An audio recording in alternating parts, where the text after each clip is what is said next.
what do I need to do? Pra çfarë duhet të bëj unë? What do you need to do Çfarë duhet të bësh ti to stay disciplined to serve Jesus even when it is difficult? të qëndrosh i disiplinuar të shërbesh Krishtit edhe atëherë kur është e vështirë?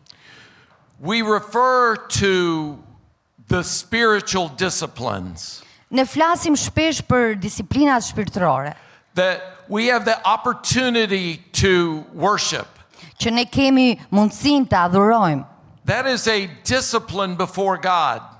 Kjo është një disiplinë përpara Perëndisë. He has asked us to worship Him.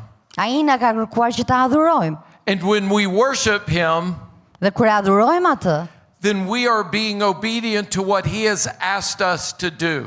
atëherë ne po tregojmë të bindur ndaj asaj që ai na ka kërkuar të bëjmë. Another discipline is for us to study His Word, Një disiplinë tjetër është që ne të studiojmë fjalën e Tij, to read His Word and then to study it deeply. ta lexojmë shkrimin, fjalën e Tij dhe ta studiojmë atë thellë.